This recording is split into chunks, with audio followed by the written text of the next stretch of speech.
I can't forget my ex-girlfriend. Go on your honeymoon alone.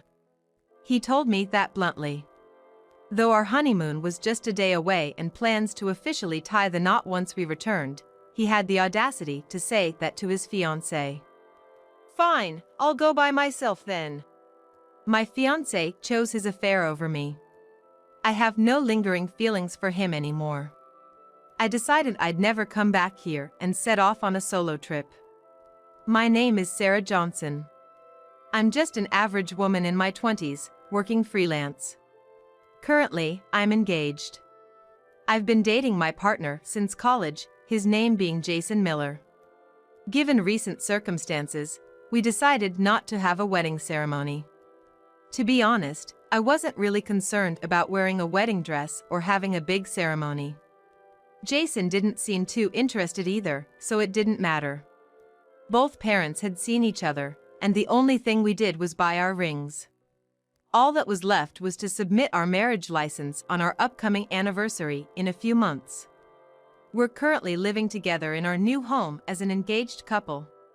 Although we aren't legally married yet, we're already wearing our rings and living as if we were a married couple. After living like this for a while, Jason suddenly suggested, "Hey, wanna go on a trip next long weekend?" At the end day of that long weekend was coincidentally the scheduled day to become officially married. We had plans to go to the city hall, but hadn't thought much beyond that. You mean? It means our honeymoon. We're not having a ceremony, so we might as well take a trip, right? I was surprised since I hadn't expected Jason to suggest something like this. He usually left holiday plans and marriage procedures up to me. To be honest, I'd given up on him in that regard. We're both busy with work, and Jason isn't really into traveling. I had written off the idea of a honeymoon entirely. That sounds great. I'd love to go, I said excitedly. And just like that, our honeymoon was set in a hurry. After much discussion and considering the sudden nature of our plans, we decided to travel domestically. I'd be happy with anywhere. The mere fact that Jason suggested we take a trip together already made me so happy. You can choose wherever you want to go. But in the end, he left it up to me. At that time, I was just so thrilled I didn't mind at all. Given it was the hot summer season, I decided we'd go to Alaska. I reminded of a while back, Jason mentioned while watching TV, I've never been to Alaska. I'd love to visit. It had been some time, so he probably didn't recall saying that. But, hoping it would make him happy, I started planning our trip in detail. Looking back, that was probably the happiest time. I never imagined the heartache that would come next. A little after I began our travel preparations, Jason had a high school reunion to attend. Jason and I met during our college years. So, I hardly knew any of his high school friends. Since I knew he was going to a party where both men and women would be attending, it wasn't exactly comforting. Yet, Jason cheerfully said, "I'm gonna announce to everyone that we're getting married." He said that with a cheerful bounce in his step and headed out. I didn't want to rain on his parade, so I kept quiet and watched him go. I mean, we're practically newlyweds, his coming back home probably wouldn't be too late. Considering we're about to be officially married, his friends would surely understand he shouldn't be out too long. That's what I kept telling myself to avoid worrying too much. However, the time the reunion was supposed to end came and went, and Jason didn't come home. He said he'd be back after the main event. I called him several times out of concern but couldn't get through. I just hoped he wasn't getting too carried away. Much to my dismay, Jason didn't come home until the next morning. Sorry, we just got so caught up," he said when he woke up around noon. Honestly, I didn't mind him coming home late. But at least he could have given me a message. He always used to let me know before. I found myself getting a bit irritated. There would have been other women at the reunion. Coming home in the morning after such an event doesn't sit right with me. But mentioning every little thing would just make me seem clingy, and I didn't want that. Hey, think a bit more next time. We're practically newlyweds. I said that and left it there. Probably he got caught up and missed the last train or something. There's nothing for me to worry about. At least, that's what I thought. But since that day, I felt something changed. Jason's behavior seemed off. Is this what they call a woman's intuition? All I noticed were minor things. Nothing concrete. But something felt amiss. He started coming home a bit later than usual. He began taking his cell phone to the restroom or when changing clothes. And he seemed distant even when I tried to strike up a conversation. Just small changes. Minor as they were, something inside me felt a warning. The Jason I knew was somehow different now. Did something happen at the reunion? That's what I started to think. But I didn't have the courage to turn my suspicions into certainty. Snooping through his phone, or confronting him directly. I was afraid to take such actions. If there was an issue, what would I do? We're about to get officially married, and if there's an issue? The thought scared me, and I couldn't muster the courage to move forward. And with those feelings, the day of our trip was gradually approaching. Jason seemed to be lost in his thoughts as usual. There were many days he didn't seem to really listen to what I said. Hey, are you listening? Even when I asked that, he'd reply, sorry, I didn't catch that. Just been worn out from work. And he wouldn't engage. We hadn't had a proper conversation in days. When he got home, he'd often just go straight to sleep. What kind of married life is this for a couple who's essentially newlyweds? I wished we could spend more time talking and being together. I was filled with unease. Could I truly enjoy our honeymoon with things being this way? Doubts clouded my mind. And then, I crossed a line I shouldn't have. It was the day Jason came home drunk from a company happy hour. He dozed off on the living room couch. From his hand, his cell phone slipped with a thud. I picked it up, intending to put it on the table. At that moment, a notification caught my eye. I hadn't intended to snoop. But by sheer chance, it caught my eye. The sender's name was Jessica. A message from a woman. I couldn't see the entire text in that split second, but I think it said something like, "Did you deceive your wife? Can't wait to see you again." The moment I saw that, I felt the blood drain from my face. See him again? Deceive? Me? A sinking feeling washed over me. The uneasy feeling I'd been vaguely sensing seemed to be materializing before my very eyes. I knew I shouldn't, but I couldn't resist.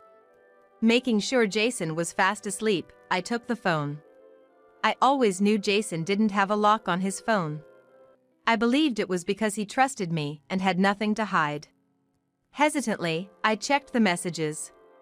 What I saw was absolutely shocking. Today, Jason had said he was at a company happy hour, but it seemed that was a lie. In reality, he had met with a woman named Jessica. Up until a few moments ago, my fiancé had been alone with another woman. And he lied to me, saying it was a work-related outing. Won't your newlywed wife get suspicious? It's fine. Told her it's a company outing. She's pretty oblivious, she won't catch on. That's awful, being so deceitful to her. It seems they had this conversation earlier in the day. Right around the time he told me he wouldn't need dinner because of the company outing. I had believed him, thinking a work event was a valid reason. Looking back through their conversation, the earliest message was from a month ago. From the day of the high school reunion. I was surprised to see how beautiful you've become. Breaking up was a mistake. If I had stayed with Jason, I'd be the one married to him.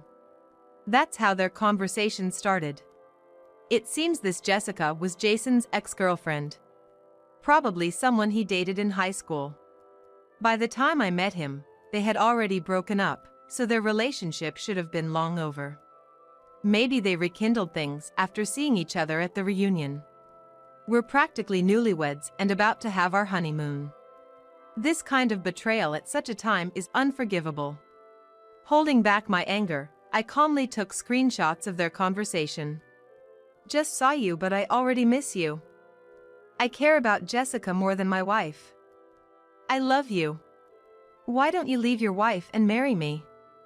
I can satisfy you better, can't I? While I was taking shots of such delusional exchanges as evidence, tears streamed down my face. Was I the only one who thought we were happy? I thought I was gonna spend my life with him. Was that just a fleeting dream? After capturing all the evidence, I gently placed the phone back beside my husband. One thing's for sure, my mind is made up. I'll just go with the flow. Time flew, and it was finally the night before our trip. I had everything ready for our vacation. I asked Jason, "Have you packed yet?" But Jason just looked down, staying silent. What's wrong? After my repeated questioning, he finally spoke up, looking like he'd made up his mind. I can't go on our honeymoon with Sarah. He looked straight at me, and Jason continued speaking. He had an expression that seemed like he had finally let go or become defiant. I can't forget my ex. I want you to go on the honeymoon alone. He said it right to my face.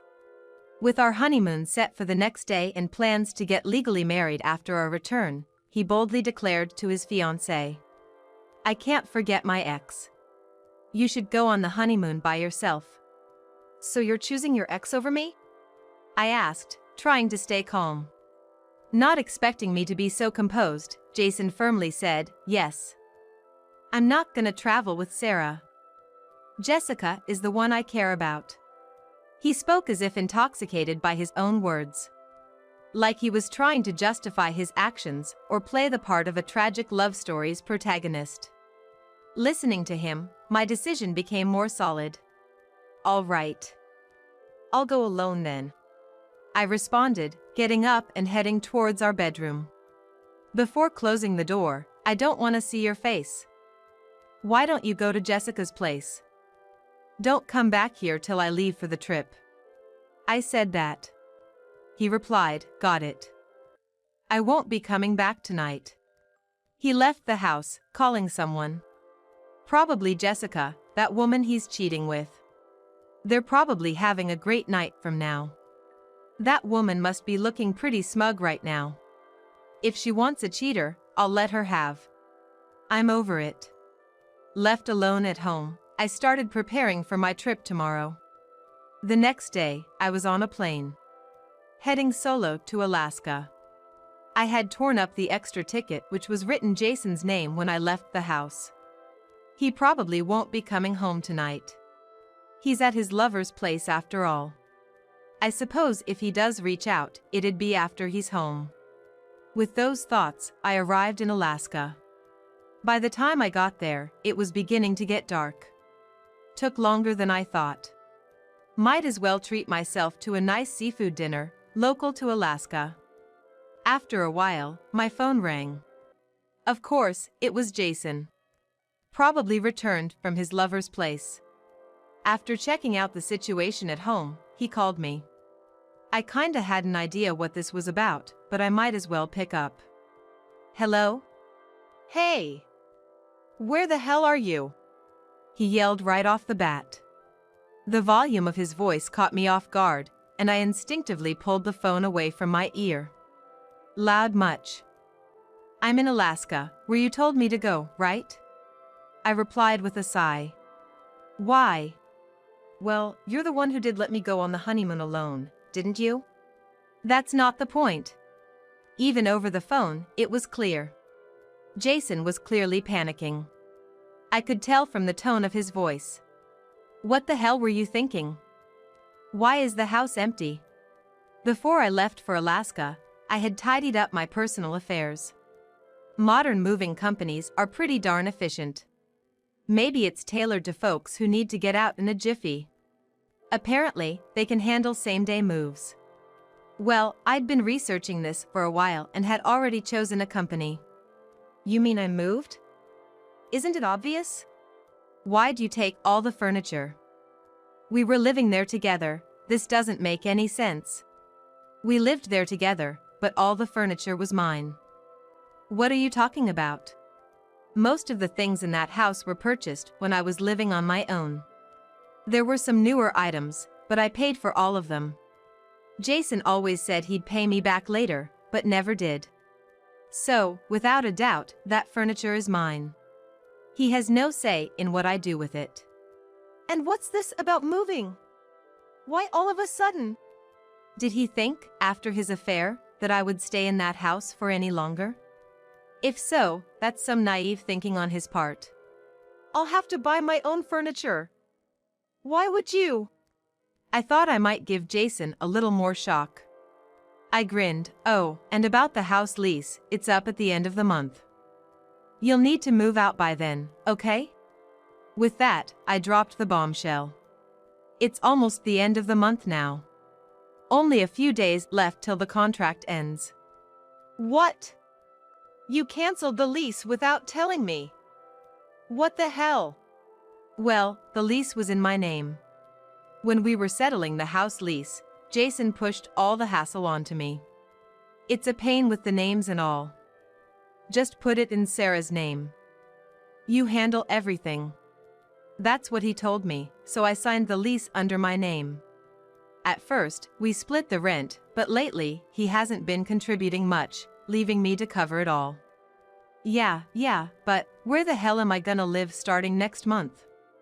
I don't know. Why don't you go back to your parents' house? Come on. I can't just go back, you know that. Jason's parents are incredibly strict folks. They're the kind of people who'd never tolerate cheating. They wouldn't even acknowledge us living together until we had an official engagement. What would happen if those strict parents found out about the affair and he got kicked out of the house? I can easily imagine how that would play out. You know, if my folks find out, I'm toast. Just come back home for now. Having an affair and expecting such a sweet deal is pretty audacious. Does he think I'll just forgive and come back? There's no way I'm coming back. You chose your affair over your fiancé, me. Sooner or later, your folks are gonna find out. That's not true. Jason quickly denies it. What exactly isn't true? I did say I wasn't going on a trip with Sarah, but I never said I wasn't gonna marry you. I still plan on marrying Sarah. I can't have you disappearing on me. He's spouting some outrageous nonsense. He openly cheats, yet expects to go ahead with our marriage plans. There's no way that's happening. Once you cheat, marriage is off the table. Remember when you said you couldn't forget your ex, how she meant a lot to you? I did say that. But that's one thing, and this is another. I can't forget Jessica, she's important to me. But I'm gonna marry Sarah. His logic is all over the place. Seems like he wants me to accept his affair and still go ahead with the marriage. It seems he's less fixated on me and more worried about his parents finding out if I call off the wedding. Such a disrespectful attitude really gets under my skin. Too bad, there's no way I'd agree to that. I told him firmly. There's no point in enduring such a hellish marriage. Such an injustice shouldn't be tolerated. And by the way, if you're so worried about your parents finding out, it's too late. What? I've already sent them all the evidence. They know everything now. What the heck? Right as I got off the plane, I sent all the evidence to Jason's parents digitally. They'll also receive a physical copy in the mail soon. What? What the hell did you do? The only one who did something out of line was you, wasn't it? You chose your mistress over our honeymoon. I have no intentions of marrying someone like that. I said that and hung up the phone. Jason kept trying to contact me persistently, but I ignored every single one. I informed his parents about breaking off the engagement and asked them not to contact me, then blocked their numbers. Looking back, I'm glad we hadn't planned a wedding yet. Thinking about cancellation fees and all gives me the chills. Thankfully, we hadn't officially registered the marriage yet, so there's no paperwork or anything to deal with. I guess I should just be grateful that this all came out before the paperwork was finalized. If Jason would have truly changed his ways once we were married. I had hoped for a moment. But it was clear that his heart had completely drifted away, and getting back together would probably be impossible. So, I decided to settle everything and break away from Jason. Luckily, my job allows me to work from anywhere since I'm a freelancer. It's a huge perk being able to be on the move so easily. Once this solo trip to Alaska is over, I'm planning to head back to my parents' place. I do intend to live alone again once I've settled down. Finding a new place in just these few days would have been impossible. For now, I'm just gonna enjoy Alaska and forget everything. Turns out, Jason got a serious earful from his parents later on. His parents seemed to have really liked me, and they probably couldn't forgive him for betraying and cheating on me. He apparently tried to introduce Jessica to them as his new girlfriend, but they turned her away right at the door. They surely wouldn't accept her. To make matters worse, they even found out that he was trying to rush our marriage just so they wouldn't get mad at him. Telling them that Jessica was his new fiancée in such a vague situation probably only made his parents angrier. From what I've heard, Jason's parents have disowned him and he's basically been cast out.